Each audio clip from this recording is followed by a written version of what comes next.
Well, hello from the Aviva Stadium. Well, this November series reaches a climax tomorrow when Ireland play back-to-back World Cup champion South Africa here at the Aviva Stadium with a 5:40 kick-off tomorrow. The Irish team have just come out for their captain's run. Cian, it's the final game of the year.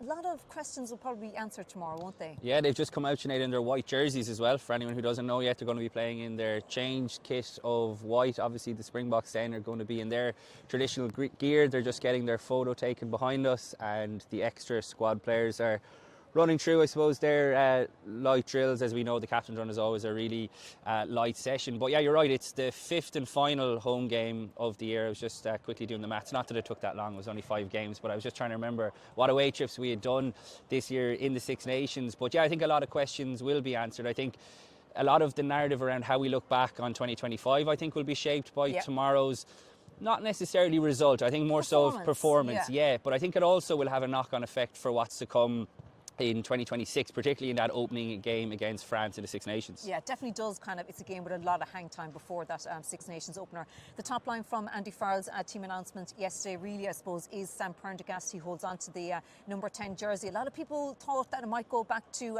Jack Crowley, obviously, but Andy Farrell in his press conference yesterday said his ability as an out-half kind of outweighs his work on, as he said, which means his defensive and tackling ability.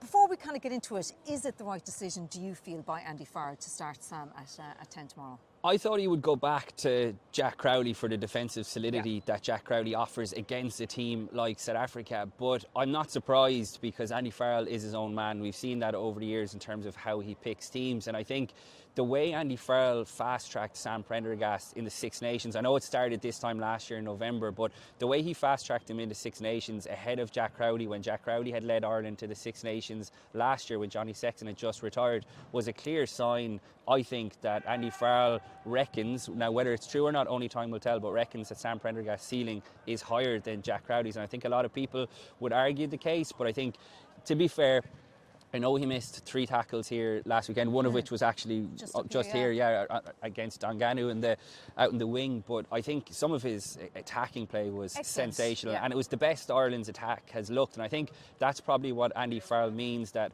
not a lot of people are focusing on the good things that he brings, but as well as the attack hummed under Sam Prendergast, it's only half the battle. I mean, you have to be able to defend as well. And I was at the South Africa press conference yesterday, and Rassie Erasmus was sticking up for Sam Prendergast actually, but you can be sure that he's going to get their big ball runners running down his channel. I know we'll get into talk about more of the Ireland team, but I actually think the selection of Bundee Aki and Josh van der Flier are really key for Sam Prendergast in terms of having solid defenders on his inside and his outside. Yeah, what about that? Because I suppose it's about trying to make sure those that weakness is exposed less in some ways as well, particularly how will they do that? Particularly off first phase, like from a line-out or a scrum, you can imagine, the likes of Jasper Wiese or Peter Seftotoy absolutely herring down Sam Prendergast's channel. So if you take it off a scrum, I think it makes sense to have Josh van der Flier back because he will defend the edge of the scrum more comfortably than a Caelan Doris will. So you'd imagine if he has the big ball comers coming down, like Damien Dialende, Jesse Creel, Josh van der Flier should be able to get off the scrum, help Sam Prendergast, while Bundee Aki on his outside should be as well. So I would imagine a lot of the defensive game plan is designed from an Irish point of view to try and protect Prendergast as much as possible. Now, whether that's the right thing to do and it compromises other players is certainly up for debate, because I think if you have Jack Crowley there, you don't have those concerns at all. So it's a tricky balance that Farrell is weighing up, but clearly he's putting more stock in what Sam Prendergast brings to the attacking side. Yeah, he was a bit prickly in the press conference yesterday from the clips that I saw. And look, Andy Farrell, if he wants to do that, be himself, no man kind of espouses that kind of reading more. But do you think it's because he kind of does know the bit of risk that he is running, or is it just a sense that people are, focusing too much on what's, Sam's weakness? Like the curious thing about this is like Andy Farrell is a defensive man at heart. He's a former man of steel, rugby league hard man, where at his core is defensive solidity. But yet he's happy for Sam Prendergast to learn on the job in the most punishing of environments. But I think a lot of people, why a lot of certainly Munster supporters would be annoyed would be that it's not exactly the environment to be learning how to tackle. I know that sounds very harsh, and I don't mean it as harsh as that, but some of his efforts just need to be better, and this is the ultimate test. He has a chance. We spoke about this, Sinead, in our video last week, that he had a chance against Australia to sort of, not completely put it to bed, but to silence a lot of the critics around the defensive side. We all know what he brings in the attacking side, absolutely brilliant, but those missed tackles, particularly the one for Len Ikitau's try and the one out here, were pretty damaging. Now, if you're making those kind of missed tackles against Australia, what is it going to be like against South Africa tomorrow? So that is the big thing. But if he goes well, then again, he has a chance to just silence it. And if he's up against Sasha Feinberg and Mngomezulu, an absolutely sensational player, he's 23, Sam Prendergast is 22. That's going to be so that is a box office it? showdown. But if he goes well tomorrow on the defensive side of things, it'll just calm everything down. And if he brings the sort of attacking flair he did last week, then Andy Farrell will feel vindicated. On the flip side, if it doesn't go well and he misses a lot of tackles and they're costly, then the debate is still wide open. Yeah, and so 4 changes in all that Andy Farrell has made to the team that started against the Wallabies last weekend. You mentioned 2 of them there. Obviously, Bundee Aki comes in. I was kind of initially surprised at first to see that Robbie Henshaw was ruled out, but obviously he picked up a bit of a tweak, so he's in there with the fish again, Gary Ringrose, and then Josh van der Flier. I feel the 2 of them will look to have, big games. You mentioned Peter Steph-Toy there, obviously opposite Josh van der Flier, but I will be particularly interested to see how both Bundee and Josh van der Flier, 2 incredibly experienced and brilliant players for Ireland, will go here tomorrow. Yeah, my understanding is that actually Robbie Henshaw tweaked his hamstring in this very corner when he scored a try. That's my understanding, yeah, so literally right there's the spot. Really unfortunate. I think Andy Farrell would have had a big decision to make there if Henshaw had been fit, because I think it was a certainty that Gary Ringrose was going to come back in at 13. He also needs a big game because he wasn't great in Chicago with his missed tackles. We talk about Sam Prendergast missed tackles. Well, Gary Ringrose missed quite a few as well in terms of shooting out off the line. But I think you're right. I don't think we've seen the best of Bundee Aki this month, even when he came off the bench last week. He made a great carry in the build up to one of the tries late on, but I don't think we've seen him at his best. Possibly a bit of a Lions hangover, trying to get back to his best. And you talk about Josh van der Flier.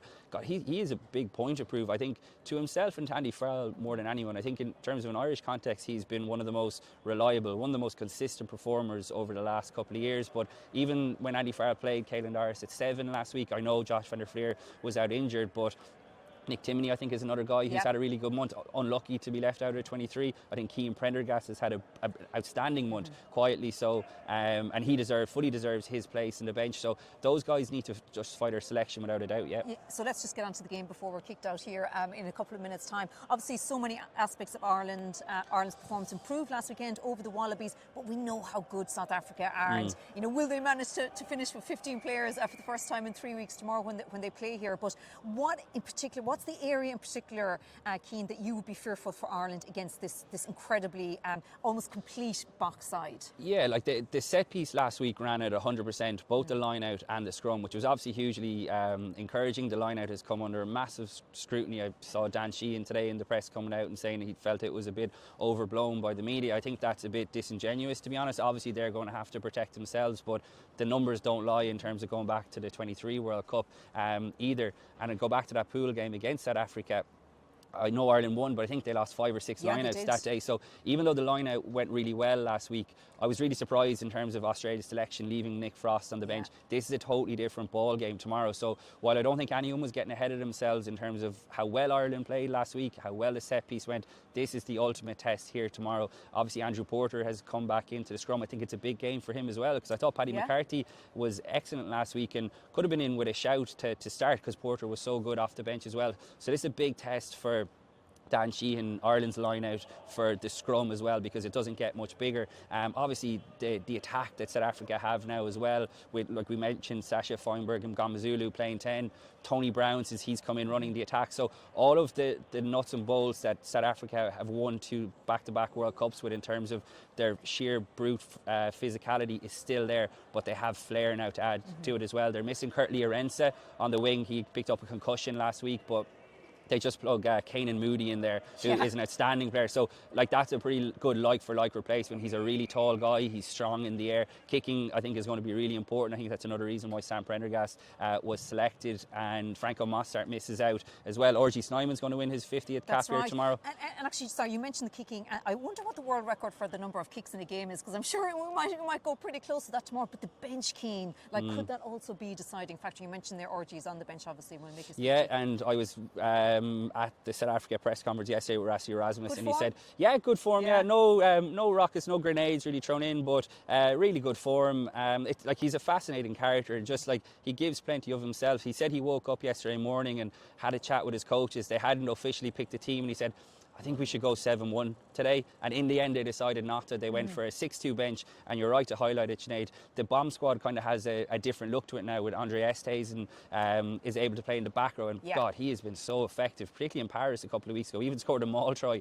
for good measure. So he's able to play, obviously, centre in the back row.